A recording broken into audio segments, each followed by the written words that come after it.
Good evening, everyone, and welcome to another edition of the Best Damn Sports Show in Franklin County for Wednesday, May 20... We're talking May 29, Wednesday, May 29.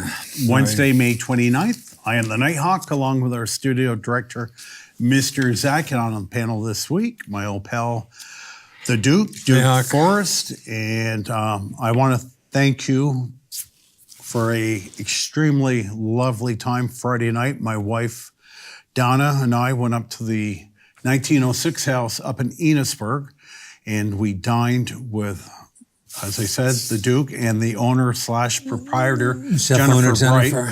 And good to have you guys up there. I would say the best way to describe this, and we tend to eat out quite a bit, and eating is eating, but this was a dining experience. Yeah, very kind. And the 1906 house is aptly named because the house was built in 1906, right in the heart of Enosburg. Enosburg Falls. And it's just a great, great old house. And it really transcends you back a century. It's just got a lot of great wood in it. Yeah, and it just woodworks. And imagine what it would cost to build a house like that today. And I told you, I almost felt like we were doing World War II, planning for D-Day. It just had that feel. Boy, whose 75th anniversary is just days away. Next week, June 6th, yeah. Big anniversary. Yeah, yeah. And you've been. I've been to Normandy a couple times. Yeah. So. But thanks. Jennifer works hard. All I can say, if anybody wants a different dining experience, I would certainly give the 1906 house a call. It's just, to me, it's worth it. She's an excellent chef, and we even had corn on the cob.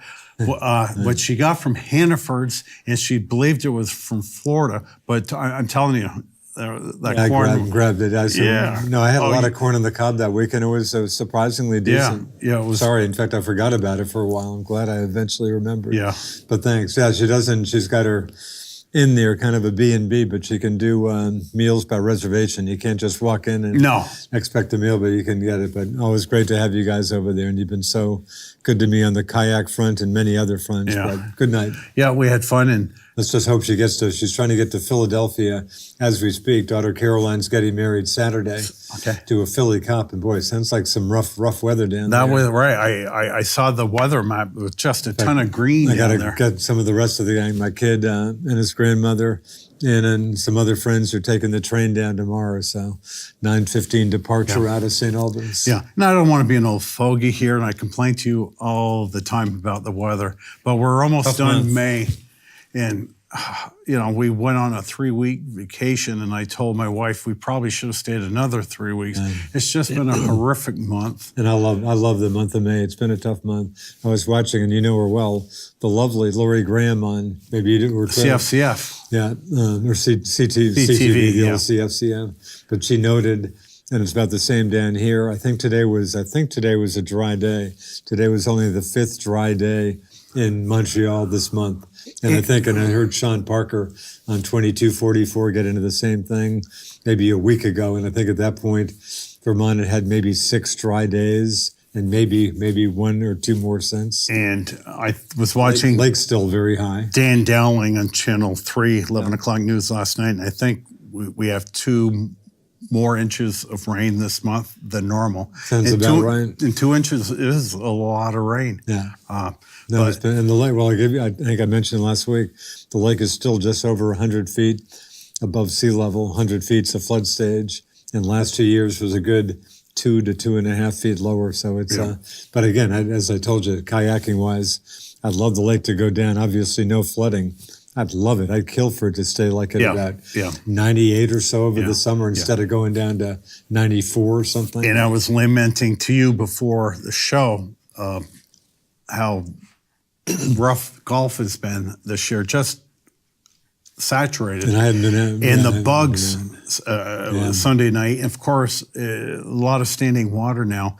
And of course, that brings the bugs out. But son of a gun, I was like an airport strip. And I had never been eaten that much at golf. than I was Sunday night. Because I was with my buddy Alex on Monday, and he's very good at He loves to hit golf balls, and we hit the Georgia Freedom Range. And we had stopped a few days earlier, a week earlier, and it was closed. No, the golf balls weren't out, but it was so wet. And I guess it was just wetness. So we stopped by Monday and the open flag was up. So I hit golf balls for the first time on Monday. But boy, I feel bad for the proprietor. I mean, I was hitting some decent balls all with my driver, Alex too. I saw one of the balls we hit, we got to call it bounce. We do.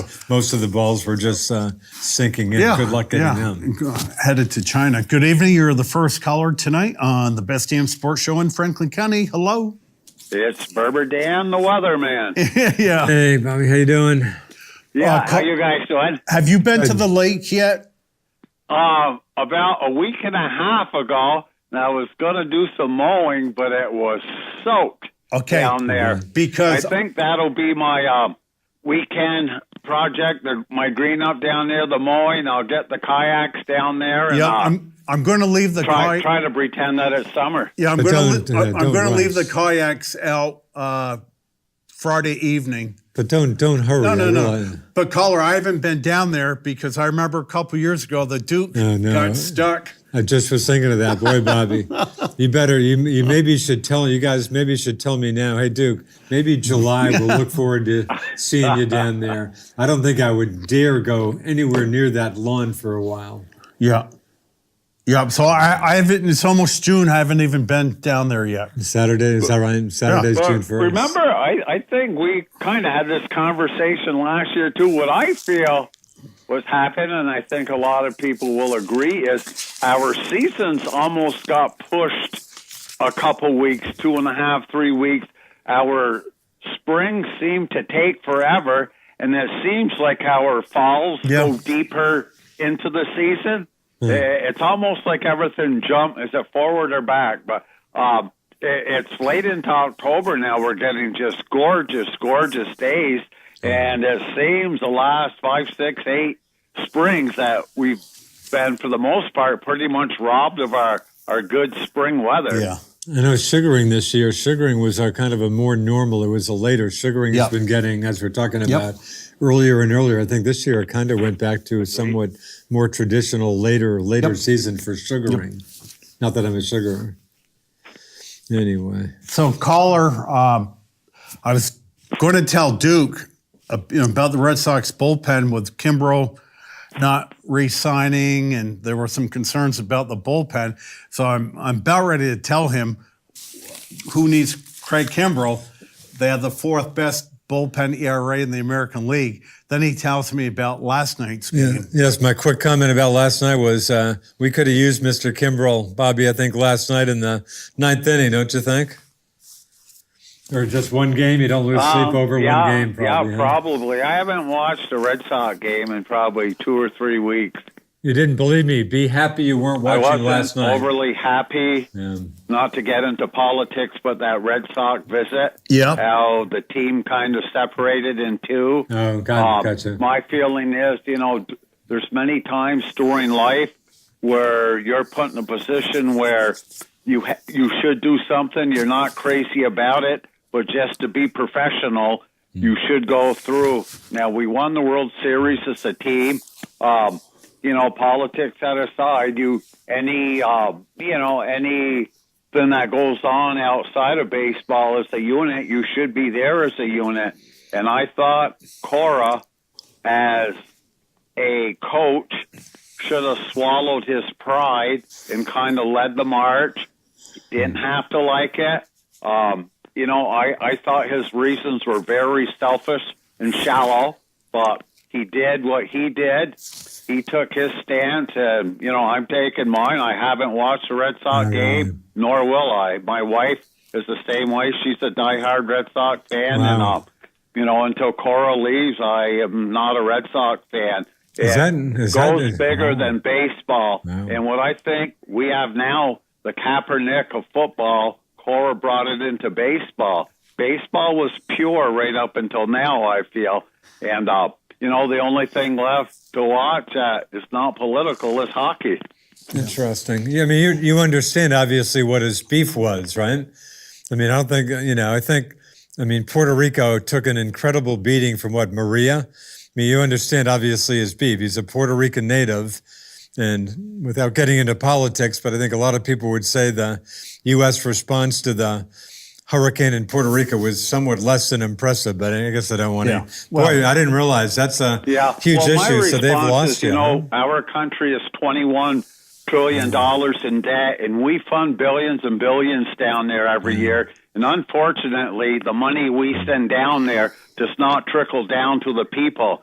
So what the liberal press puts out is the name of the book. They don't put the content. They put Mr. Trump to be the bad guy, but they had a very corrupt government down there where the money stays with the government. Had the money filtered down to where it should be, I think things would have been fine. So, and there's probably a million opinions. I'm not saying I'm right or I'm wrong, but, I take my stand on it, Well, we just can't be in $21 trillion in debt, support every country every time it rains or snows. Our great president had a proposal on Capitol Hill about 3 weeks ago of cutting 24% of the foreign aid, taking that money and putting it towards a federal deficit. And, Capitol Hill just went crazy with that. So, I guess things are how they are. And, I've certainly dug in and taken my stand as well as a lot of other people. And I don't say I'm right. I don't say I'm wrong, but, I have my strong beliefs. Wow, I hear you, boy. So the Red Sox are out of your life, huh? Yeah. I mean, Cora brought politics in there, and he divided that team. And I don't have to get into it any deeper, but there's two sides to that team. Half of them followed Cora's lead, and as a coach, you take on, especially in Boston or New York, when you accept that job, you take on responsibilities.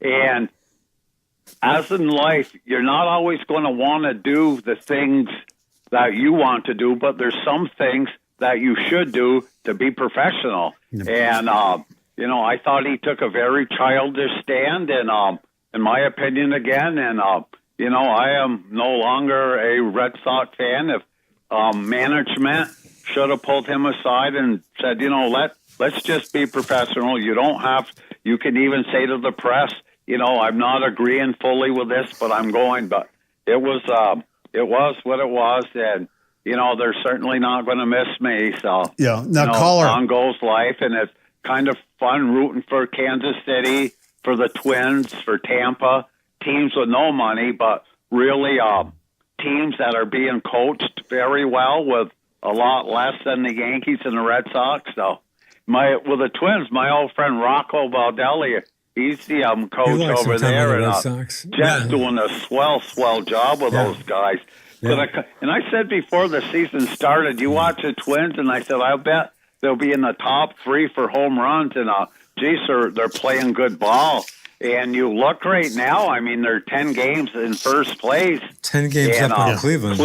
Cleveland is battling at about 500. If I look deep into the crystal ball, I see at maybe All-Star break, I see that team, if they're still 500, kind of breaking up a little bit and maybe restarting the youth movement.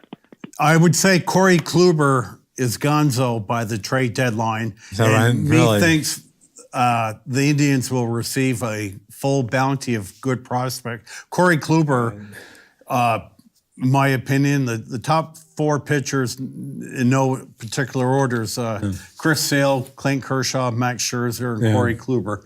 And you get a Kluber, getting that one extra win during a playoff series will get you a World Series. Is that right? So you think they'll unload? Yeah, Nebraska will probably go as well. Now, the Indians do have some fine young pitching. So, if they can trade a couple of their top pitchers and get some other position players in the minor leagues, with some good young pitching now, which they already have, I really don't feel it'll take that long for them to be tough in that division again. They're in there with Detroit, Minnesota, and so on and so forth. So they're not in the toughest division of baseball. Yeah, that is horrible. But Minnesota, and I was going to what bring a up year. Minnesota, but I was going to save it for next week. I mean, a bunch of names that nobody knows I who don't they are. know. They have I the know best nothing. record in all of baseball. Is that And right? I Best think- record in baseball? Yeah, and I think if I saw correctly, they were only like 3 home runs away from the most home runs in the history for the month of May. Really? I mean, these guys are animals. Wow. Yeah. Wow, that's And they just got impressive. Sano back, too, which he plays third baseman. He's a 30, 35 home run hitter a year. He's somewhat out of shape all the time, and one could claim he's somewhat lazy, too. But he has just came back, so that is another big bat in the order. So, they should do well. They have some fine young pitching. They've got their bullpen straightened out, and, we'll see where that goes. Now, caller, what you should start doing is dreaming and praying that the garb I'm wearing, that Montreal gets a franchise here sooner than later, because as a lifelong Expo fan, now a Nats fan, I won't have a problem dropping my allegiance to Washington and becoming a new Expo fan. Becoming a new Expo fan? Well, No, that would be fun. I mean, if they we came used to back. go Yeah, up if they to came a lot back, of those sure. games up there, and You're not holding and your that breath was fun. anymore. You're an hour and a Yeah. half away. It's a day trip, which Yeah. was so nice about that. Any other ball game you go to, it's you got to load up, and it's an adventure, fun, but an adventure. Yeah, like It yes, used to be fun heading up in the afternoon, catching an evening game Yep. up there, having a couple cold Canadian beverages. Well, way back when we went, the Dodgers were at their best. We used to see Ron Say, Steve Garvey, Reggie Smith. I mean, all these guys. I remember Tony Gwynn when we saw the Padres, Dave Winfield, and boy, it was good baseball. Yep. So I have very little on my bucket list before I go, but I can't. I know you're somewhat pessimistic that we'll see Montreal anytime soon. I'd say you're putting it too much. And I keep saying, I hope you're right, obviously. Boy, Hawk. Yeah. So, but caller, I hear you on the Red Sox. But the city is big enough, and I think this time around they would have fan support for that. Yeah. I'm sure there's 90% of what goes on behind the scenes are, certainly above what I would think it would take to get a team here. But, it would be well received, I feel. And I think a lot of people your age, Duke's age, my age, a lot of weekend games, they would, really have people within, 80, 100-mile distance around Montreal attending. I think they'd have some awful big weekends, and, you get the little leagues around here bust up there, and, it would, be a great thing, a good family show, and, as you wish someday that it'll happen. But as we've said numerous times, the real dream is Tampa. No, get to him in come to the Montreal. AL East, as you say, Hawk. So- Yankees, Toronto, their rivals, and Red Sox. Right, you've got 9 games with the Red Sox, Jays, and the Yankees. that's That's unreal. 27 sure sellout games. Now, if the Red Sox were up there, Third of their- I'm the third type of their home person, games. I would go up there, get tickets for all 3 games, and just get a moderately priced hotel, nothing fancy, and just hang up in Montreal for 3 days. It's not a bad city to hang out in. No, that's great. Congestion's insane. The new Champlain Bridge is opening like any day now. No, congestion's insane, but it's a great, great city. Yeah. Oh, but you're right. If you get him in the AL East, oh my God. Yeah. Like I said, I hope you're right. Now, Montreal, in fact, is the second largest city in North America that does not have a major league franchise. Really? The largest is Mexico City, Oh, is that right? which might be the largest city in the world. Oh, it might be. And the players' union has already indicated that there's no way they would allow a team to go in Mexico. No, in Mexico just City because sounds of living conditions, Of course, the Canadian dollar doesn't help. It's still hanging at about 75 cents American. That's a factor that's probably not helpful. Yeah. Caller, I feel your pain about the being Sox. in Montreal, I mean, like you say, you got the American League East. You got the Yankees, you got the Red Sox, and jump into the National League, you got the Mets, Philadelphia, which isn't that far away, Pittsburgh. So, Mexico City it's just pushed away from too many teams. Forget it. Yeah, there's not a lot of teams around that. But, the trouble is, they'll say, well, maybe Montreal, maybe 5-6 years, but as time goes on, at our age now, you look where we're going to be in 5 or 6 years. Exactly. Crutches, wheelchairs, what you say, Sonny? Yeah. And that's my problem. I'm not. I don't know what kind of shape I'll be in. Yeah, I'm not as adventurous today at 61 as I was when I was 31. I'd say the same, and I'm a lot older than you. That just made me think, where did the Expos, was it when Olympic Stadium started falling apart? Where did they? They played all their home games the rest of the season on the road. But on the road, they also played some of those games in like Dominican Republic. No. At the end, they were putting games in Puerto Rico.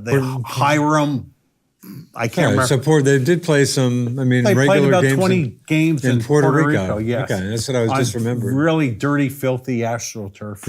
Yeah. Interesting. Hope it I was looking happens. through the standings this morning, and I looked at the American League, then the Nationals, and then I came to your team, Nighthawk. About 10 games below. 500, struggling, no consistency. The question I'm going to ask you, if this continues to the All-Star break, what do you do? Well, that's a good question. I'm going to tell you, first part of your question, our bullpen, as we sit here, is at 7.12 ERA. Okay, now 7.12. Yes, it's incredibly bad. They're horrible. Other than Sean Doolittle, the rest of the guys are garbage. Wow. Now, how did they get so bad so quickly? Sunday they're playing. I'm trying to remember. It was Miami. They're up 9-0. Don't tell me they lost. Well, no, but the starter pitch. I can't remember who started. Pitch.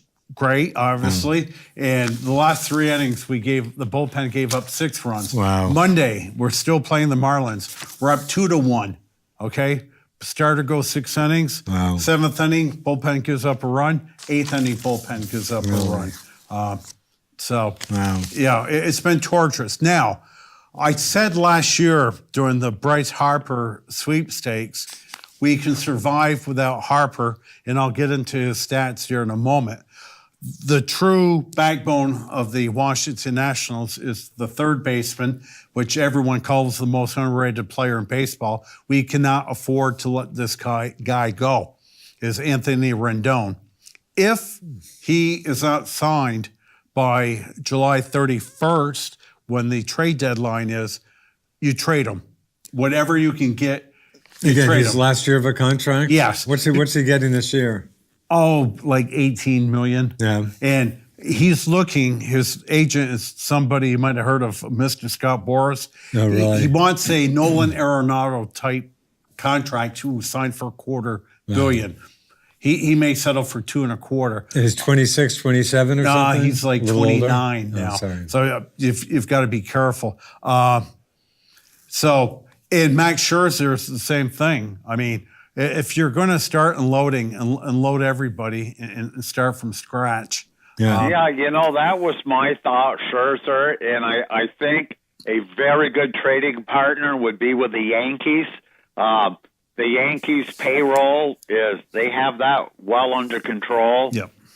They have many pieces to trade, and I think with the addition to Scherzer to that starting rotation, would give them what they would need to beat Houston. Yeah.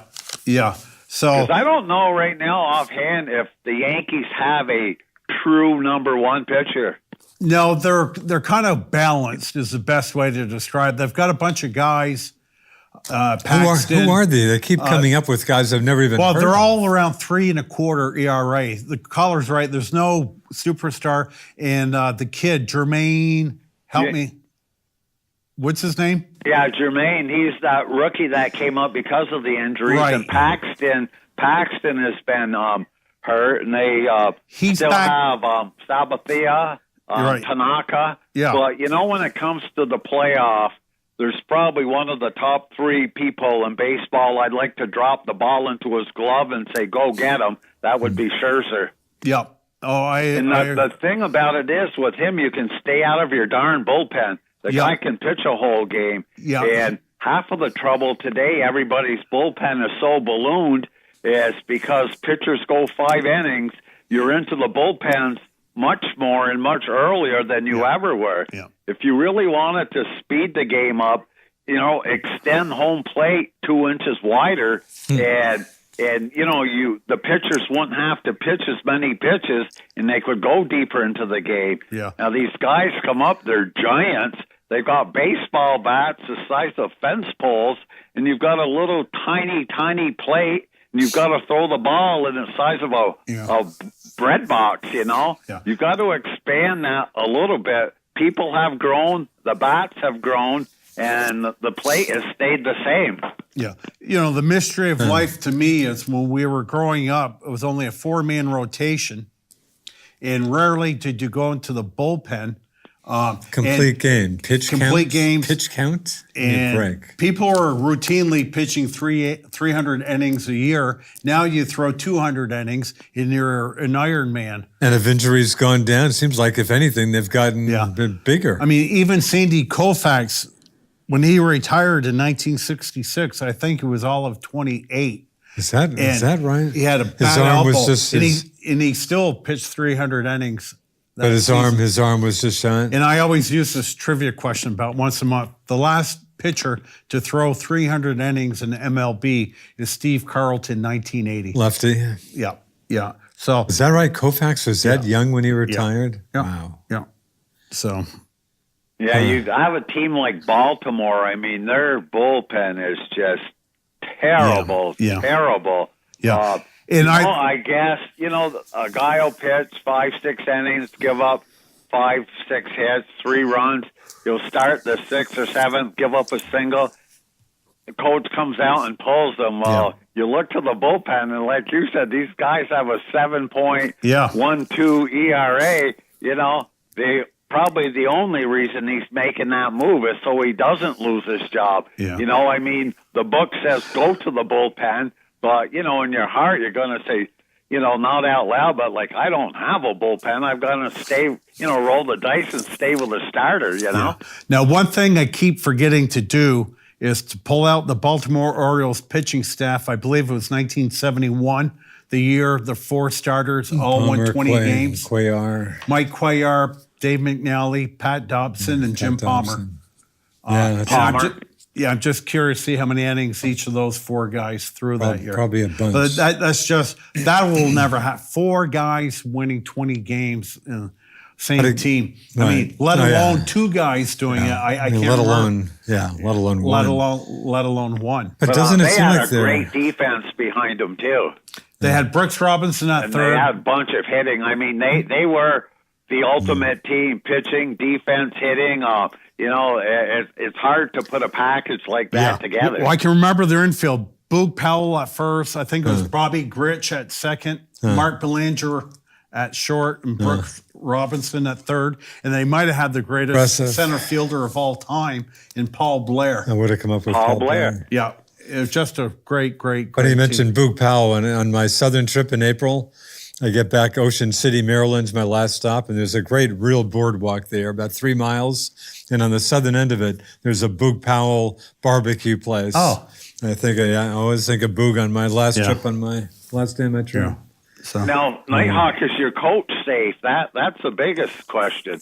Well, Mr. Martinez? Yeah, I think the job is, apparently the players like him, but I think the job is just too big for him. He was a great lieutenant for Joe Madden in Tampa and Chicago, but it just seems overwhelmed. And it's very curious, that Eastern Division, because they all could be fired. Mickey Callaway, the manager of the Mets, they were on a 5-game losing streak. And he was on an extremely hot seat while they go to play Washington, and they swept them 4 games. Right. Kind of saved his job. As the caller said, Martinez is in trouble. I think Don Mattingly is in trouble in Miami, Yeah. and I even think Didn't Miami go on a pretty good run recently? Then they did have a then they 5-game faded winning again. streak, and I think Gabe Kapler, unless they win that division, could get fired by the Phillies at the end of the year. And I mean, Leonard Parent stopped by my house. I was doing some yard work a couple days ago, and of course he's the ultimate Atlanta Brave expert. Yeah. But this team has got so many good young players. He called me about a month ago and said, Hawk, if you could take any young player, start a team with, who would it be? And of course, I knew he loves Roland Acuna, or Ronald Acuna in center field. And I said, well, I like Tatis, and I like Vladdy Guerrero, but the true star, this guy is built like a fire hydrant. They brought up Austin Riley 2 weeks ago, okay? And this guy's he got a home run last night. He's got 6 home runs in 2 weeks. Really? And this guy is nothing but solid muscle. And he's been playing left because Josh Donaldson, who stupidly, and I'll get into his stats later in the show, signed a 1-year, $23 million contract. Really? And he's got 22 RBIs at this point. Right. So, but the Braves probably will get the, they actually may win the division. The wild card? But they At least a wild card, but they could, that they're outperforming even though they won the division last year better than I thought. And they just have a plethora of just great young pitching. So Atlanta could be the team for the next 10 years. Yeah, because you look down through the standings, 3/4 of them are sewed up. Yeah, the American League. I mean, there's a lot of 10-game leads. Yeah. And, we're between a quarter and a third of the way into the season. Yeah, unless, teams turn things around, it could be quite a race for, the teams leading. I guess I should say we'll have the luxury of sitting back a little bit because you can have a 10-game lead right now in May. I mean, you're looking good. Yeah. We just hit the 1/3 poll this week. Most teams are at 54 games. Is that right? If they're taking a third, huh? In the American League, God bless the Rays, but the Yankees are in first. I suspect them to stay there. Twinkies, as we mentioned, they're 10 games up, will win. The Astros are 7.5 up on the Athletics. So, I mean, I'm willing to bet any amount of money that'll be Boston and Tampa in the wild card. And these three, I just think there's nothing to look at the rest of the season. National League, Braves are 2.5 behind the Phils. I think there'll be a race there. Mr. Harper been doing anything more since our last show? Yeah, I'll get into that. Once we're off the call, we'll get into our $250 million babies. Yeah. The Cubbies and Brewers, the half game apart. And, of course, the Dodgers that go to the World Series every year, but they don't win. They're 7 games up on the Padres. So very little excitement I see for the rest of the season in baseball. Wow. Okay, guys, I will let you go. Great show, and have a good evening. Thanks a lot. See ya. So, Duke, I brought up, I think, at the quarter poll, the 3 big free agent signings. Yeah. So, Bryce Harper, 54 games, exactly 1/3 of the season has concluded. Yeah. You can do the math, just multiply by 3. Yeah. He's got 9 home runs, Yes. 27 for the year, 36 RBIs times 3. That would be 108 RBIs, which is okay. Now, strikeouts. Here, do the math on this one. He's got 75 strikeouts, Duke. Does he really? In Times 54 games? Times 3, that's 225 strikeouts. That's insane. And again, I hate using the term. I tell you this a lot. I never wanted to be this guy. However, when we were kids, if you would close to 100. One a game would be insane. Now, the strikeout, I think, Joe DiMaggio, the year he had the 56-game hitting streak, I think it was 41. The same year Ted Williams hit The same year Ted hit 406. 406, and I think All I know is Ted didn't win the MVP. right, that year, DiMaggio so- beat him. But I think the year Joe DiMaggio got the 56-game hitting streak, he struck out 34 times And I've for the got whole season. And I've got a more recent stat, which you may have heard with the Billy Buckner news. Yeah. Guess what I believe his highest strikeout season was? Right around that same neighborhood, 39. I Wow. believe I heard that stat. Wow. I love that stat.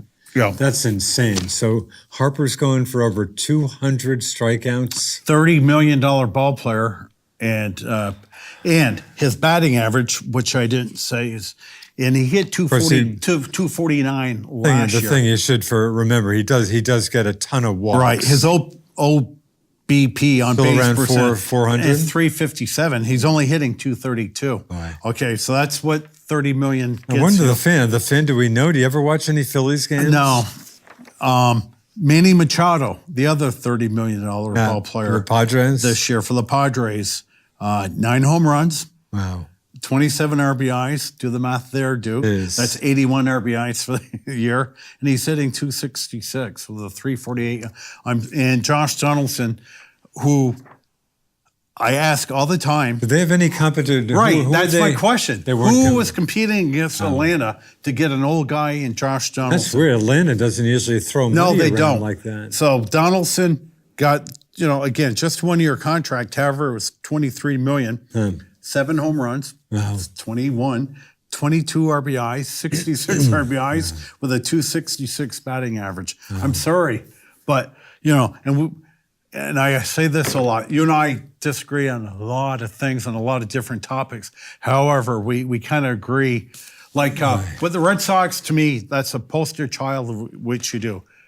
Bogarts. Bogarts is You a good don't let him signing. get to free agency. Yeah. You know what you got. Yeah. He's got Red Sox blood in him. He's very comfortable And he's around hitting Boston. around 290. He's Solid. He's a shortstop. Solid A weak player. hitting position. He's going to get around 25 home runs. And again, he likes it there. I mean, Yeah.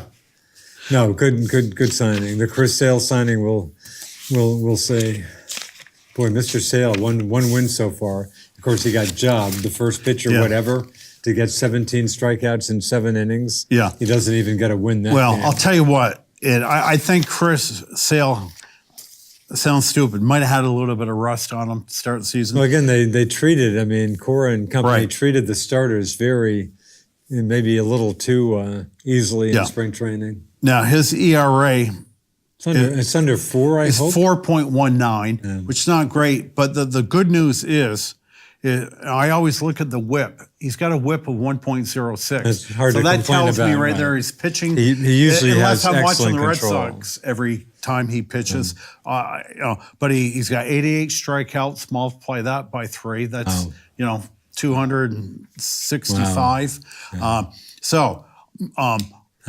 If the playoff game was tonight, Chris Sale would be one of the guys I would hand the ball to. Yeah. So, but the Red Sox pitching staff has not been that good. Porcello, everyone's up over 4. Porcello has been pitching. I think he's had 6 straight games of 6 innings at least. Yeah. He's been pitching better. Yeah. And one guy I want to bring out, this Gleyber Torres for the Yankees. Of course, the Yankees are playing great. Yeah. Second baseman, another weak position hitting wise.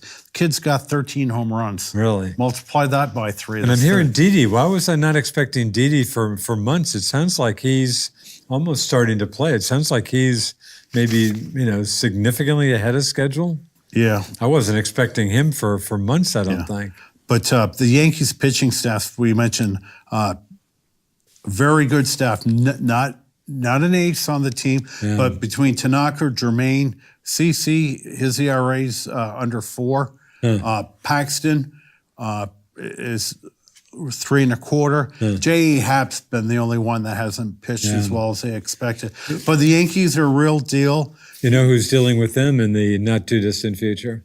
Red Sox 4-game series in the Bronx starting tomorrow night. And Gary Sanchez, who I pretty much called the bum last year, 17 home runs as a catcher. I'm so impressed. Multiply that by 3, that's 50 home runs. They have all these injuries. They keep coming up with these guys I've never even heard of. Now, Dave Handy, of course, golfs on Wednesday night, so we won't see him during the summer. But we were somewhat advocating to sign Bryce Harper and move Harper to first base because they didn't have a first baseman. Yeah. Well, Mr. Luke Voigt's got 13 home runs, 37 RBIs. I mean, it's just everything is going right for the Yankees this year. I'm impressed. And, like Giancarlo Stanton's got a total of 8 at-bats this year. Of course, he's been injured. That's all 8 at-bats? Yeah. Wow. So... no, that's impressive. Not to mention, you know how old we talked about John Sterling once in a while? I think John Sterling is 80, I believe. Are you joking? I'm not joking.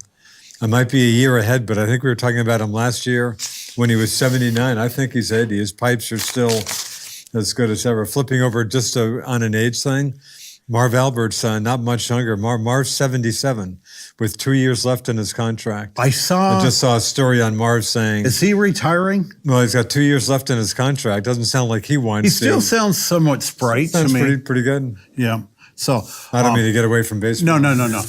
Now, last night, the aforementioned Billy Buckner. I mean, when he died, I said, "What the heck's wrong with him?" I thought he looked pretty good. First I heard of that. Right. And can I give you? And this is Peter Abraham in the Globe. Well, he died of Lewy body dementia. Dementia, which is scary as all hell. Now that we get older, I'm starting to, and you admit it too, that we become more forgetful.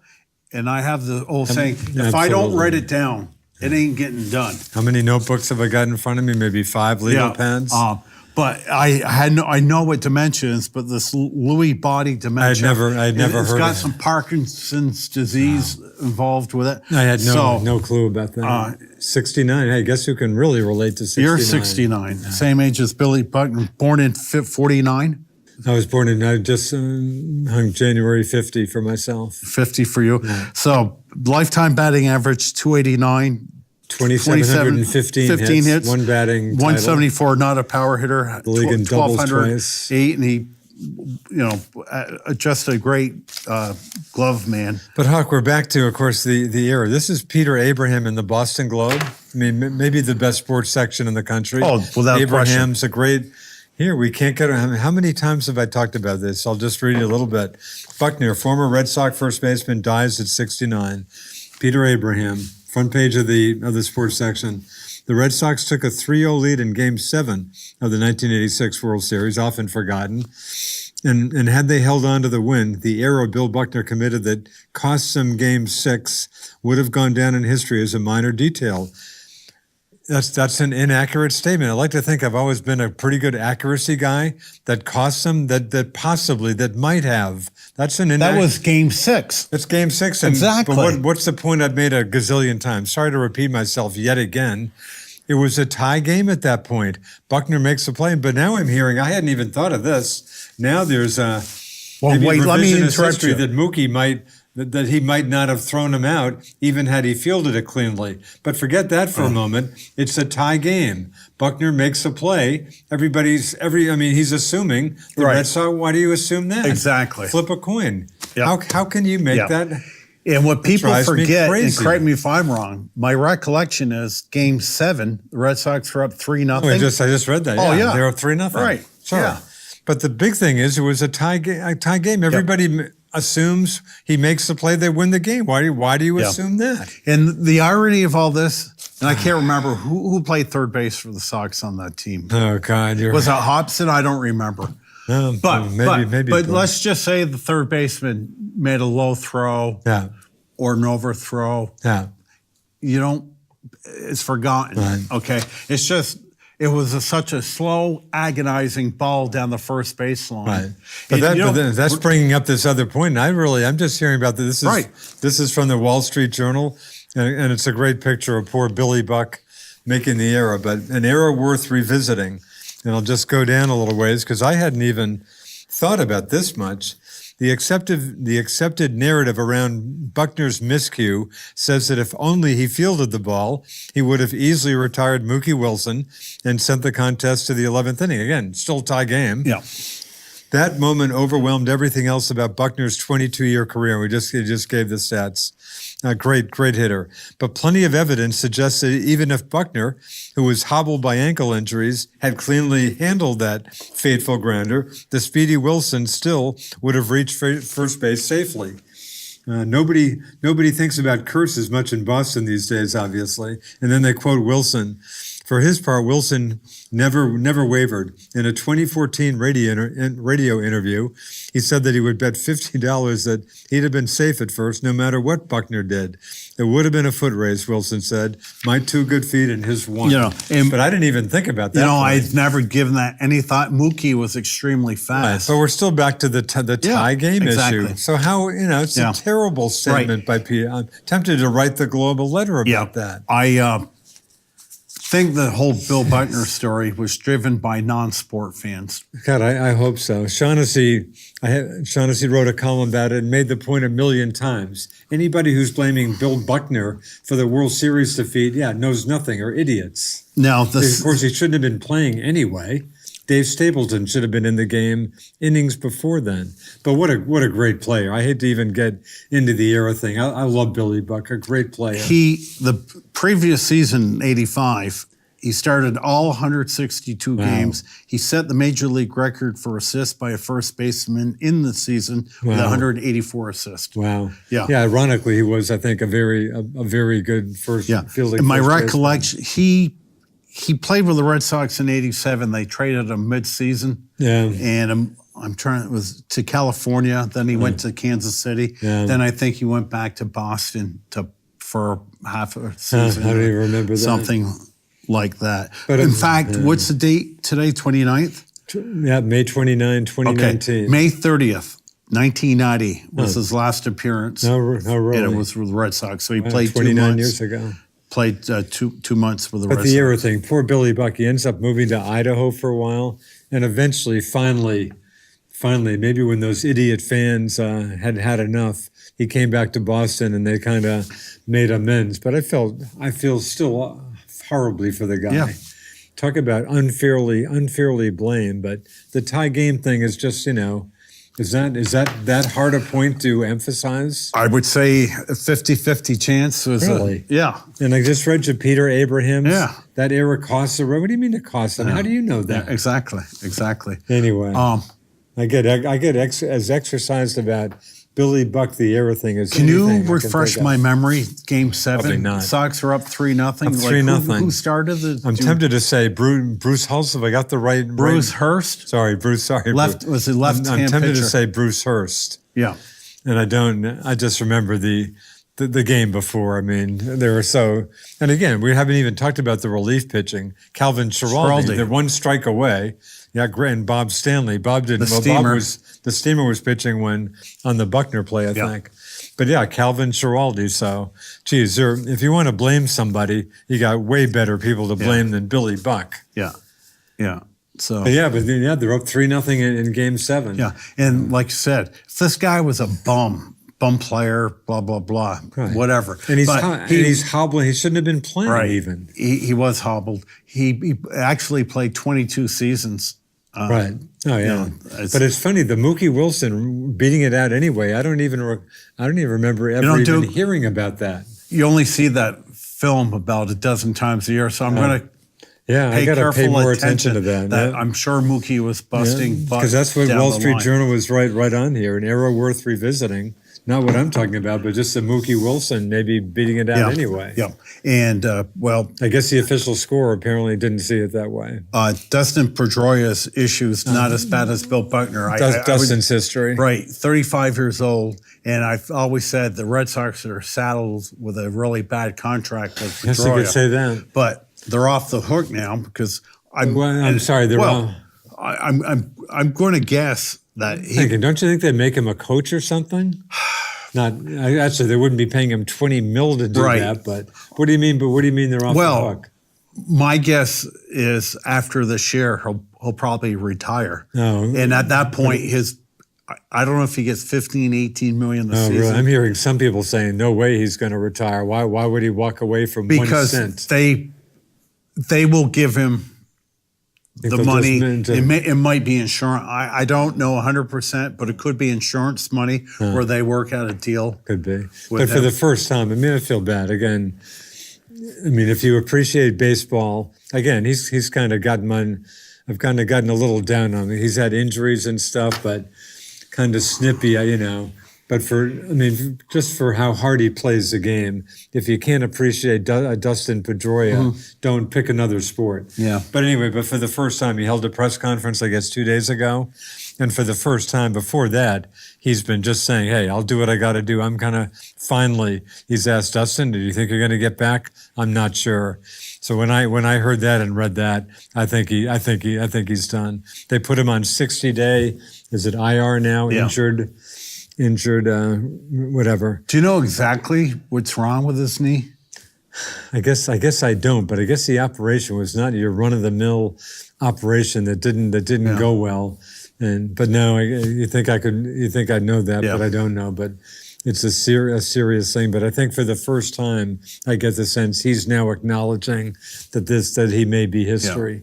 And I think he just didn't believe that before, didn't want to believe it, understandably. Yeah. But I couldn't believe what a different tone of voice I heard from him. Again, he played again and his knee's hurting. I mean, it sounds like he's been killing himself every day. He's been like rehabbing when he can. That's got to be so frustrating. So who would you say the leader of the team is? Well, that's a good question. I hadn't even thought about that. Is the leader of the team. Is there somebody on the field that you can determine? Nobody's jumping out at me that's a great question. Yeah. Now, Mookie's a free agent. Is that correct? I think they have one more. I think they have one more year. They paid him $20 million this year. So I think one more year. Yeah. And my other question too is, nobody jumps into my mind about that. Jackie Bradley, do you live with his 170 batting average? Yes, of course. He's now on he's finally in the last week or two, he's up to 170s or something. I guess it depends on money. I mean, they do seem to score most of the time a lot of runs. I mean, his defense is certainly worth something to me. Exactly. That cuts him some slack. I guess if you can, one guy you don't have to, pay a megabuck contract to. I don't think he's worth more than $5 million. Yeah. I mean, I guess if you can have a reasonable enough contract, I guess I'd keep him just for the defense and occasional hitting. If you're scoring I don't have runs his anyway. numbers in front of him, but I think his lifetime batting average is around 244. Oh, I would have guessed maybe 230s. Yeah, certainly not higher than that. Yeah. No, if I'm not paying him, if I have a reasonable contract, I think I would like to keep him. Yeah. And of course, J.D. Martinez will be the interesting thing after this year when he can, although given the state of baseball, I mean, if you're the Red Sox, do you maybe refigure that and give him some more bucks if he has a similar year? He had 130 RBIs, which is not to be expected this year. But if he's down, he's missed some. He's missed some games. In fact, I can tell you, he had 2 homers 2 nights ago. I think just to give him either 11 or 13. Yeah, I don't think he has more than 13 homers. Let me check here. But that'll be interesting to see if he's talking about, hey guys, it's been fun. See ya. He had 2 homers the other night to get him up to 11 or 13. Certainly not more than 13. Well, 13 is still pretty decent though. I think 11 Hawk, but that's still 30s on up to maybe about 40. J.D. Martinez has got 11 home runs. So 11. He had 2 to get him up to 11. And he's got 31 RBI, so there's no reason not to think. So that'll be a 30 home run, 100 RBI guy. Yeah. Still, and that's fairly similar to what Bryce Harper is going to end up getting. Although he obviously gets way less walks. He certainly doesn't strike out as much. And I think he's around 300 or so. 306. And he's got a very nice on-base percentage of 388. Yeah. So methinks he's earning his money. Oh, yeah, for sure. So, but my Mookie's not exactly tearing it up this year. 8 home runs, 26 RBIs. Hasn't had a great year. And the Red Sox are not a cheap organization. Mookie might be. I mean, if Mookie's thinking Bryce Harper megabucks, I mean, he might be dreaming a little bit if he can come back to last year. But no, he's not having a killer year so far. Would the Red Sox be in position where, again, they're not a cheap team, they give Mookie a more than fair contract and say, Mookie, this is it, sign it? Or we're not going to get nothing for you. Yeah.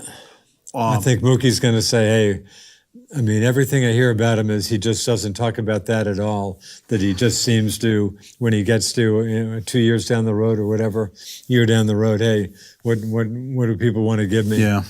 I just would be stunned if, I mean, it might be smart for him, but I just don't think they're going to get him any long-term. I think he wants to see what he can make on the open market. Yeah, somewhat quietly. There were a lot of extensions back late winter where teams, players just signed with their teams, like Nolan Arenado and I don't, top of my head, I can't think of others, but there were a bunch of them and that may be the new trend where people want to stay with their team. And it may be. I mean, you see what happens in the hot stove league. I mean, how frigid has the hot stove league been the last 2 winters? Yeah. But my guess is Mookie's going to be one of those guys who will get out there and see what people will do. Yeah, I know. When I look at Harper. So I must have asked. I mean, Harper, were you sad that say the Nats, their great first offer? Are you happy? Would you have been happy had he accepted that? What occurred? Might have been the last game of the year. Yeah, there was a rain delay. Yeah, and ownership called him in to the managers. I think it might have been the GM and or the owners. Yeah. Called him in to Dave Martinez's office. They asked Dave to use her office. Yeah. They handed him an envelope, the way the story goes. He opened it up, and there was a contract there for 10 years, $300 million.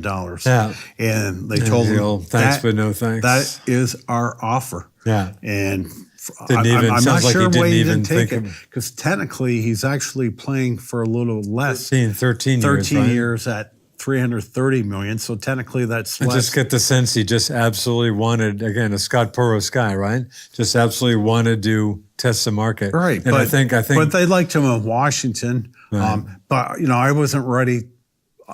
No hard feeling. And again, he's trending down. And I don't want to be negative because he's still going to hit 35 He's what, 27 or so? Yeah, 26. He's still going to get at least 35 home runs and 100. I mean, that's not shabby. Yeah. But I have such high expectations. That's why I've always been on David Price, where people say, well, he's pitching better. Who, for the record, has been pitching pretty good ball. 3.29, right. However, for the record, he got screwed. He left with a 3-0 lead last night. Right. I would be, nothing would satisfy me with David Price unless his ERA was under 3. Under 3. Yeah, I hear you. I mean, when you're the highest paid pitcher. I hear you. But he's been pitching, actually. He's easily their best pitcher. He's their best pitcher. And 3.29 is good. That's pretty much where Scherzer is at. Yeah. He's got 2 wins this year, dude. Oh, yeah. Okay, because their bullpen is so bad. Yeah. But with Scherzer, 3.24 again, it's really good. But when you're getting 31 million a year, in Scherzer, I can tell you, since the Nats got him and gave him $30 million a year on a huge 7-year, $210 million contract, he's got an ERA of 2.78. He has earned his money. One of the few folks out there that when they sign those mega contracts that actually earn it. So back to my question, would you have been happy had Bryce said, hey, that's a fair offer, Nats, you got me. I'm hanging around here forever. I will say I was ambivalent. Right. I thought the Nats gave more than a fair offer. More than a fair offer. And I liked the 10 years. He would have been 36. You like Bryce, okay. Right. He doesn't have much of a personality. Yeah. But now, Philadelphia fans are a lot different than DC fans. Yeah. And they'll get on him eventually. Well, I would think so. And they've got a pretty good ball club. They've got some really good hitters on that team. I like Gabe. Gabe's, of course, former Red Sox farmhand. I kind of like him. Yeah, interesting. But these mega deals, boy, don't look to me to do a mega deal. No, you've got to be very careful. And like Devers is playing out of his mind. Devers can hit. What is he? All at 22 now? Yeah. Okay. Devers can hit. His fielding has ways to go for sure. Right. Although Bogarts has been making some errors lately. Yeah. No, Devers can hit. I think they're very high on Mr. Devers. I mean, he's the type of guy, a couple more years, you're going to want to lock up for maybe And if there's good news about Pedroia, I think they appear to have Michael Chavis seems pretty solid. He is a solid I'm player. not thinking, boy, I guess he's not even in. Is he a natural shortstop, I think? I'm not sure. And they can move him around. Versatility. That's why I love Belichick. The Patriots, tell me, a good hunk of their successes, they're so good about getting versatile play. And that seems to be, I think everybody's going that way now. The Red Sox farm system has been excellent, aside from pitching. And that's what my team, the Nats, have good farm system. Yeah. Cannot develop starting pitching. Yeah. Now, a kid for the Chicago White Sox by the name of Louis Giolito is having a really good year on a very bad ball club. Yeah. And he was the guy, he was our first round pick a few years back, but we traded him to the White Sox to get Adam Eaton. And that was a couple days after, and Giolito was offered to the White Sox to get Chris Sale. And I've told you the Chris Sale story. It looked like a done deal. He was going to Washington, and Giolito was the big chip in that trade. Yeah. Well, he's kind of struggled first couple of years with the White Sox. In fact, I think he led the National or the American League last year with the most losses. Really? In the whole season. Yeah. But you're nuts. Just horrible year. Well, we got a great bullpen's killing him. Scherzer, Strasburg is down around 2.15. Patrick Corbin, the free agent we signed, is right around there. Those guys have been really good. And just the way we are, they just fifth, it's been terrible. Anibal Sanchez, we signed 2 years. He pitched great last year with Atlanta. It's been terrible. And Jeremy Hellickson has been awful. Really? Then the bullpen, aside from the ninth inning. But by the time we get to the ninth inning, we've already squandered. And with the starters, I guess in this day and age, I'm tempted to say, hey, top three starters, let's see if we can get some complete games out of you. I guess that's just not the way it is in baseball today. And I think when the Nats hit the 50-game mark earlier in the week, they analyzed where they were at, like, say, 10 under. In the last 25 years, only one team after 50 games, 10 under, actually had made the playoffs, and that was Kansas City at some point. And just to get back to 500, not many teams made it. So, it's terrible. In fact, I was going to go to... You still watch every inning of every game? Recording right now. I'll go home, watch them tonight. I'll watch hockey, which we'll talk about next. But I had talked to Donna about going to Pittsburgh in August. They're playing this in this coming August. Yeah, they have a 4-game series. You'll drive if you go. I will not take the airlines. So they're playing at 7 o'clock, Monday, Tuesday, Wednesday, Thursday. Wow. Perfect. Wow. Now, it's not like I'm a fair weather fan. I still watch them every night. You can't get a cruise ship out of Pittsburgh. No, but... got to probably some good river cruises. Yeah, I've been on the river there. I just didn't see the point of going out there and spending all those buckos. If they were a good team, if they were probably would have done meaningful it. games, I would absolutely do it. But I just told. That's too bad. Although it is a beautiful ballpark, oh, it's the right? best ball. That's why you're looking out over the rivers. You're right on the river, right on one of them, and the skyscape is unbelievable. And I like night games better, but it's so beautiful there that the day games are great. And even my wife, when we went there 4 or 5 years ago, she fared okay. She loved it. Really? She just absolutely loved it. And she said, that's too bad, Hawk. So they're just bad enough. Why spend the money? And I still think they're good enough to get to 500, but 500 and $1.50 would get you a playoffs. Cup of medium coffee at Dunkin' Donuts. That's too bad. Yeah, and I certainly would have put my money down. I thought they were the best balanced team in that division. Really? But holy mackerel, the bullpen. So the bullpen. It just says it all. 7.12 after 54 games. Yeah. It's crazy. So now just time's gone by quick. Hockey. Blues are up 2-0. Yeah, okay. I didn't even. I spaced out. I didn't even notice the second goal. Okay. I guess I was distracted. You simply do not give up 2-goal leads during the playoffs. In fact, does not happen. In fact, I think I heard it hadn't happened in the finals in at least like 5 years or something. Right. It just and Because the games tend to be more defensive-minded, just tighter games. So I recorded it. I'm not saying I sat. You're saying, oh wow, right? Bruins have lost the first game. I sat there. And why do you think like this? I think like this all the time, and I fast forward. I'm not sitting there. They're not my teams, but I'm still interested. I think St. Louis is a great story. Yeah, it is a great story. Said, boy, the magic is continuing for the Blues. Yeah. They've got this game. And plus, the Bruins coming off at 10. If the Blues were going to win a game early on, that should have been that first game. Yeah. All I can say about the Bruins is they are the quasi. I don't know if my English is correct. Team.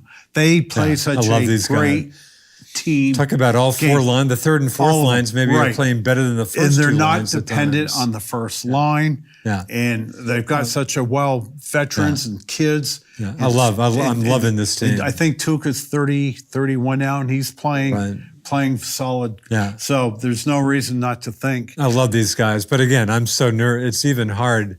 When we get out of here, I'll probably go down to Kilcare and concede some of the first period. I just get so nervous. And if you would have told me a year ago, who is the next Boston team to win a world championship? I said, Duke, don't ask the stupid questions. The Celtics, obviously. What are you asking such a stupid question like that for? So what's happened last year? The Red Sox won the World Series, Celtics. Super Bowl for the Pats, and it looks like the Bruins are going to win the cup. Hopefully. I mean, it's more than I would say, but I mean, they're certainly the legit favorites now. Yeah, no, that's an interesting too. I heard somebody on one of the many sports talk radio stations just going crazy about, oh my God, the Bruins, more Boston, please, St. Louis. I've seen enough of duck boats or whatever, and I can understand the feeling if you're not a Boston guy. But I've been on a duck boat in Boston. Oh, is that right? Boy, you've been every big city I go to, I always look for a duck boat. Interesting. Yeah. But no, I've really gotten, I love Huck. I love the Bruins team. And they got some local guys, Grzelcyk, whatever, is from Charlestown, grew up in walking distance of the old Garden. I told you, Charlie Coyle from East Weymouth. I could bike over to his house in like 10 minutes from my sister's house. They got some, but it does seem to be a great team. Great mix, as you said. Young guys, old guys. I'm loving it. I just really like the team. It's just such a well put together. Bruce Cassidy seems like a pretty solid guy. Didn't fare well in his first, I guess, Caps coach. I guess he was a young guy. Didn't fare. He seems pretty even keel, doesn't get too high, doesn't get too low. And kudos to the general manager. And boy, and Don Sweeney, I remember he was under serious pressure, 3, 4, 5 years ago? Yeah, he took over for Peter Chiarella. Got shipped to Edmonton. He got fired. No, you're right. Sweeney was under a lot of pressure there for a while. Yeah. When I go down and visit my good friend, the Clanman on Martha's Vineyard, one of the beaches we go to out on one end of the island, we walk right by Cam Neely's, at least summer house. Just get pretty close to it. I'll be at the Cape. You guys, funny. You guys have gotten so into the Cape. I can't remember, but I just bought tickets for the Melody tent. Oh, great. Dark Desert Eagles. They're an Eagles cover band, but they're like really good. Excellent. Then I bought a lobster roll cruise. Oh, really? Out you guys are great. So you do prime rib and lobster rolls there.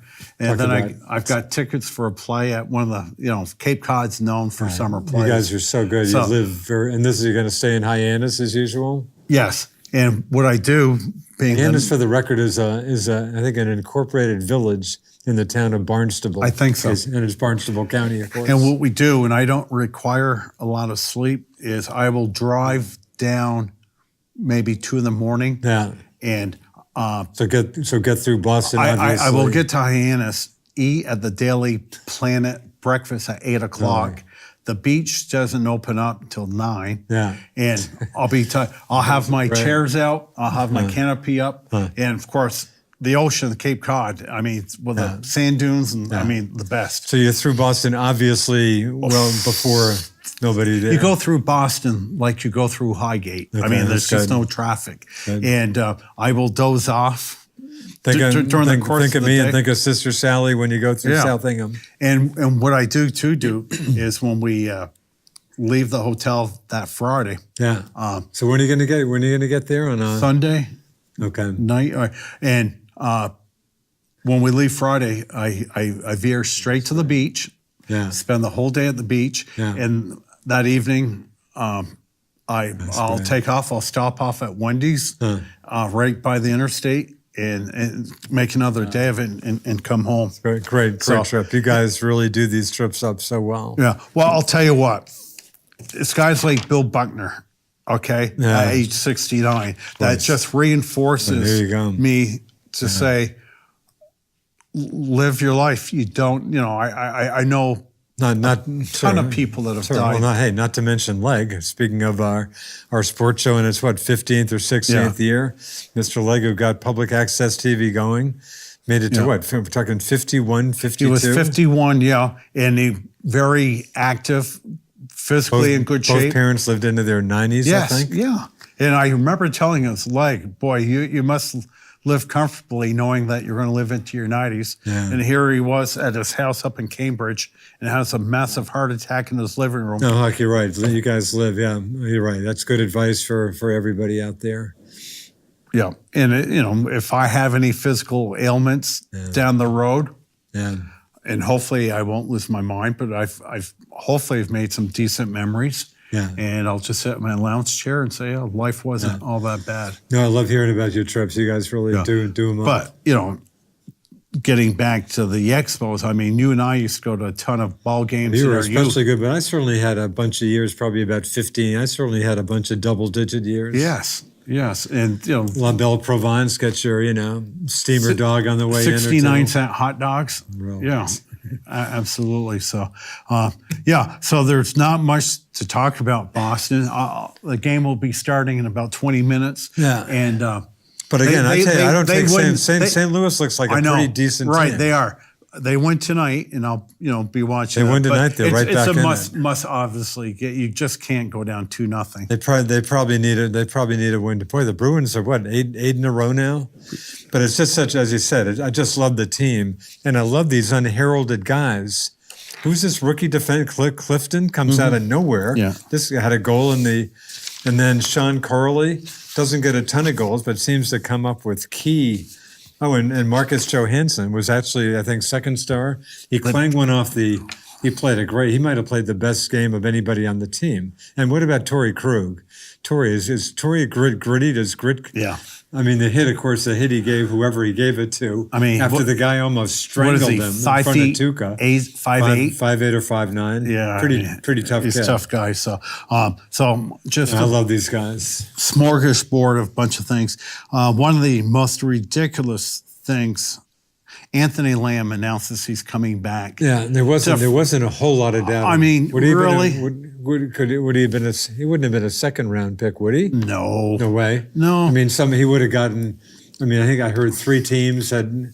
He went to tryout, tryouts. And good thing that the NCAA allows that. Yeah. But I mean, he did get very good words from folks like Jay Billis in their NCAA. But he's not quick enough to play in the NBA. All right, Duke. How many Division I conferences are there? 30, 32, 33. 32 is correct. All right, Duke. Where does UVM play? We're talking over 300 Division I teams, I think. Yeah. Where does UVM play? What conference do they play? The America East. You're correct. Now, would you like to hit the trifecta? Would you like to tell me out of the 32 teams where America East is ranked? Geez, high 28th. 26.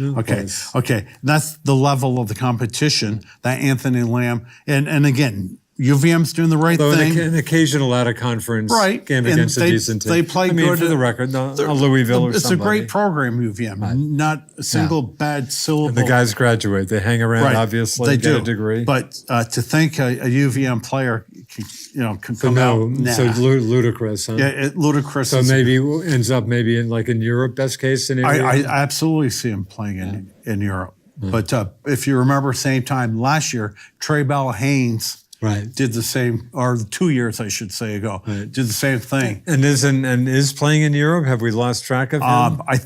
I think he's playing now in the Canadian Professional League. Didn't he play in the NBA's development league? Last summer he did. Last summer. But you've got guys that you draft but then you need other guys on the team. And Trae Bell-Haynes was a filler on the summer basketball league for 2 weeks. Yeah, okay. It was Milwaukee Bucks he was doing it for. So you're just asking for someone just at that level, just such a weak conference. The NBA just almost unbelievable to get into the NBA. So those guys are good.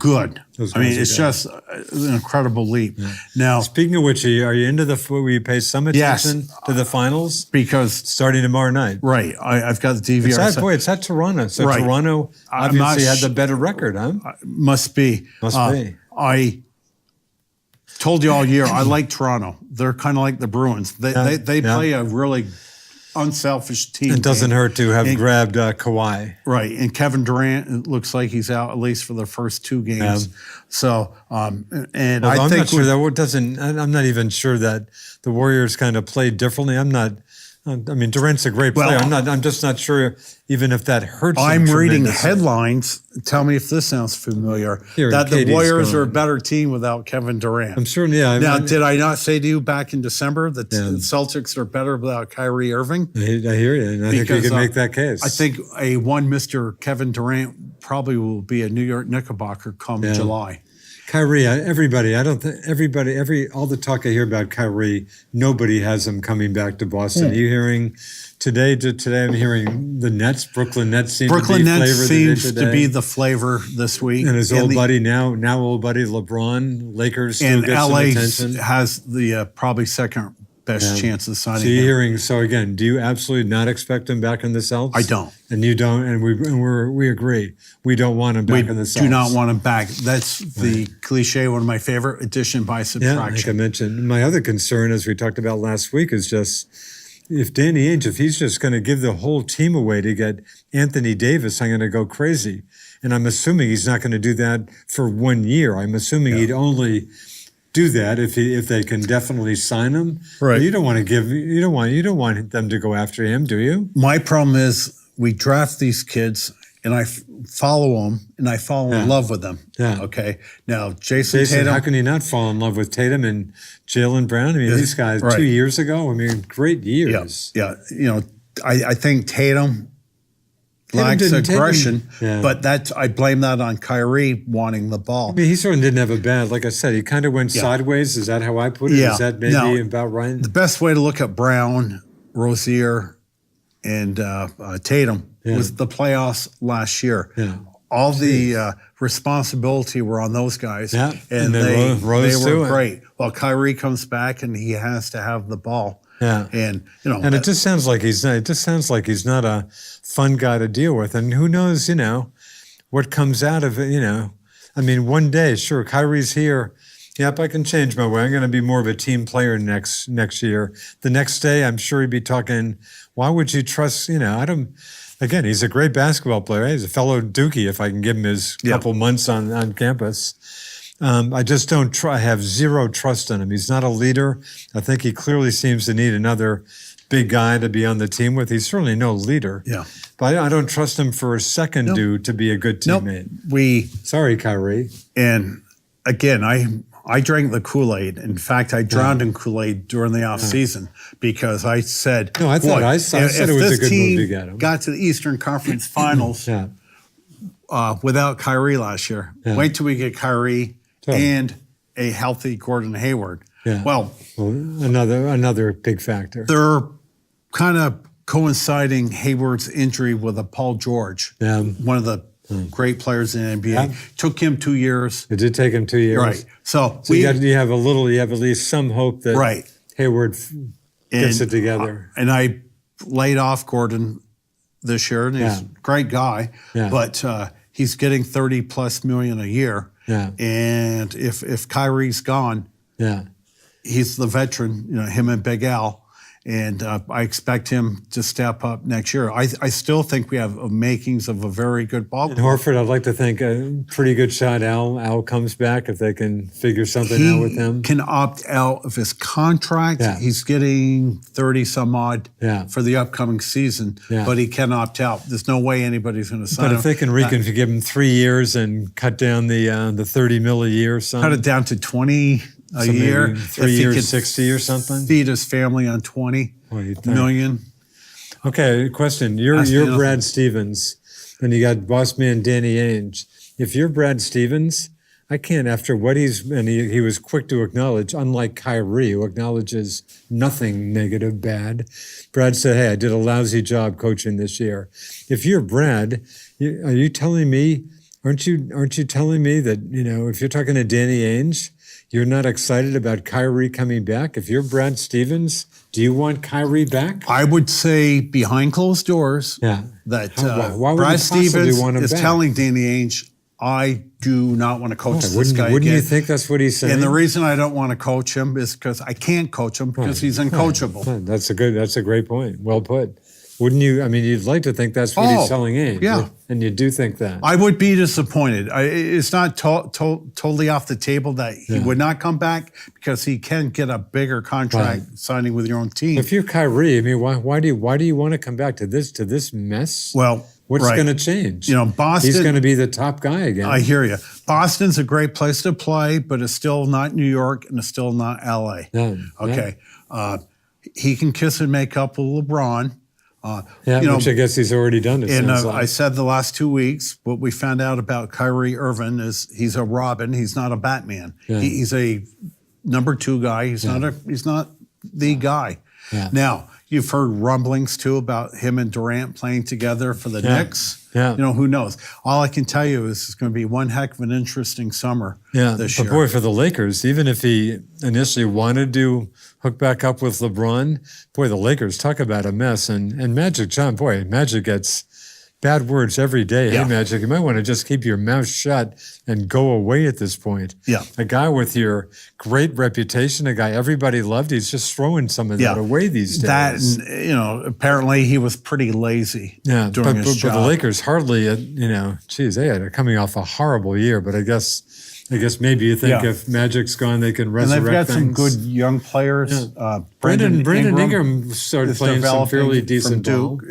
Kuzma's decent. Is an excellent player. No, they have a potentially decent team. Ball. Lonzo, Lorenz, whatever. They need to get rid of him. Yeah. I thought you were going to say they need to get rid of his father and work on him. Just get rid of him and focus more on the game.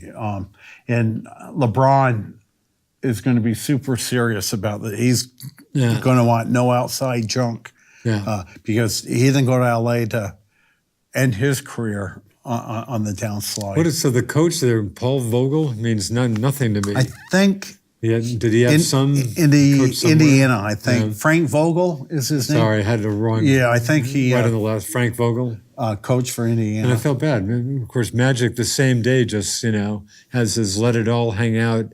Same day the guy shows up in L.A. Not nice Magic, but Magic. How can you be a guy with his great reputation? How can you be that stupid about things? Yeah, amazing. Yeah. So, any football news out there, Hawk? Ben Watt, Daniel Thomas, and people laying off him a slight bit or not? No. Well, the Pats I want to hit first here. Got about 7 minutes left. Oh God, they just lost somebody for 4. Bennett's gone for 4 games. Listen, very understandable. Yeah. I have no problem. Ben Watson, who used to play with the Pats, and he's played with a few teams. Yeah. Not a great player, but a better than average player. And with Gronk gone, some use. They signed Austin Sebastian Jeffries or some name like that. But Watson would fit right in there. And I love he got signings suspended like that. For 4 games. So Watson did or Bennett did? Ben Watson. Okay, not Bennett. No. Okay, sorry. No. Ben Watson. No, Bennett. He never signed with. I think he did. Yeah, he did sign. Watson admitted, yes. I mean, it's nice to hear the truth. Yeah. Saying. And Edelman certainly wasn't exactly too I went to my local GNC at the University Mall, which I walk by every week. Right, and so he said, I was fully retired. I've had injuries, pain, and I had no inkling to get back into football. So I took these supplements to help me. Okay, that sounds pretty straight. Very straight, yeah. And I said, okay. And the Patriots knew what was coming when they signed him. Okay. So they're going to have a fresh tight end. An older guy, hey, that he misses 4 games, maybe better for him. Absolutely, 35 years of age. Just like Edelman and just like Brady a couple of years ago. Maybe better that they're missing some of these games. And with the season I don't want to put the cart in front of the where are horse we? here, Late- almost but in June. training camp is like a month and a half away. Is that close? Yeah. But the Patriots, by the virtue Boy, I'm loving the pass of here. playing that horrifically bad Eastern Division, Yeah. again this year, on paper, they do have the weakest schedule in all of football. Do they really? And that's winning percentage teams that are up against. Patriots have these largely because of the division they're playing in. Well, that's 8 obviously. games right there, or 6 games. 6 games. Yeah. So, and again, I can't. But I love their move. I mean, again, draft. I'm the first one. Here I am saying, boy, it sure looks like they had a great draft. When I'm usually saying, hey, revisit a couple of years. But these signings, folks like Ben Watson, not big buckos. I mean, I love signings like that. Guys who can be of some use. No, they just seem to be a very together outfit here. You know, it would be so much fun for me to sit here and just chastise the Patriots and Bill Belichick.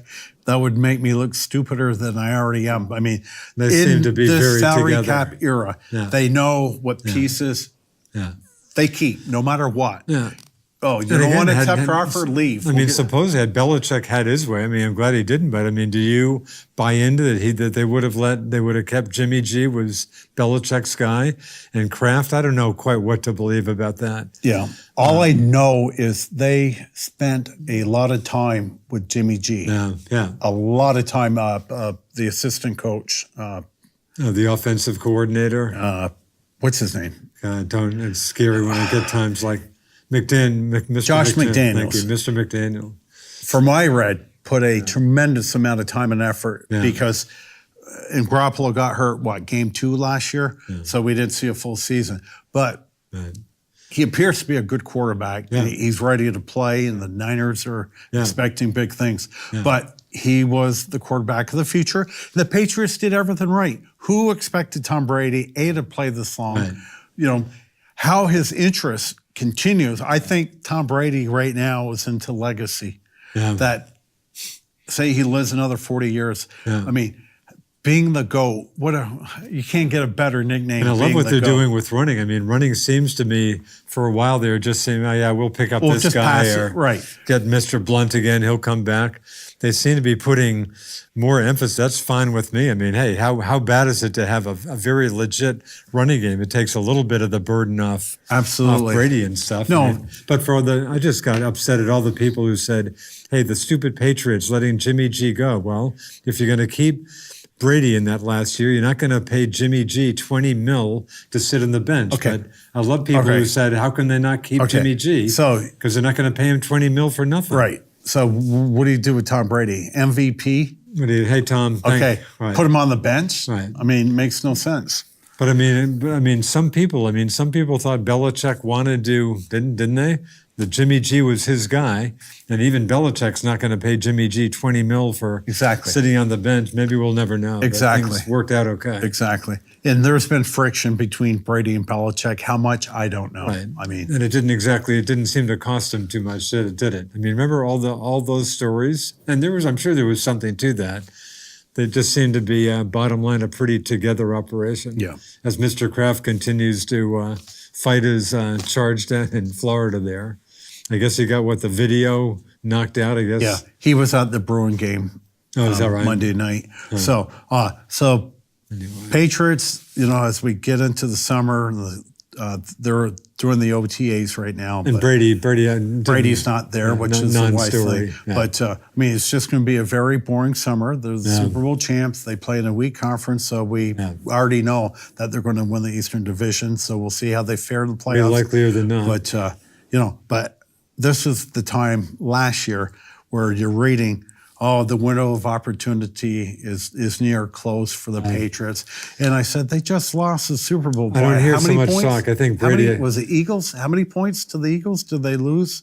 In the Super Bowl? Yeah. Well, less than a touchdown. Right. They could have 3-4 Brady points. pulled off one of his last drives. But ridiculous. So, and the New York Giants are also doing their OTAs. All I can say is I'm hopeful. Any word on? They're not worth much in terms of how somebody's looking.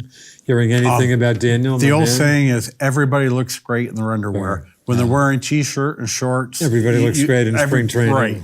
everybody's good. But no, Eli. I hope Eli and Tom, and I hope Eli and Daniel get along okay. I hope Eli treats him okay. Boy, and, see, you got to remember when Eli was drafted, the Giants picked up Kurt Warner. Kurt Warner was 5-4, still in playoff contention when they sat him down to put Eli in. Yes, and we had to, Wow. So, anyways, that's it. We've got 25 seconds left, and that will give me just about enough time to thank our studio engineer, Zach, thank my pal, the Duke, and I am the Nighthawk. Until next Wednesday night, that'll be the first Wednesday in June. Really? Remember, folks, you do not have to be a great athlete to be a good sport. Ciao for now. See ya. Good job, Mike. That was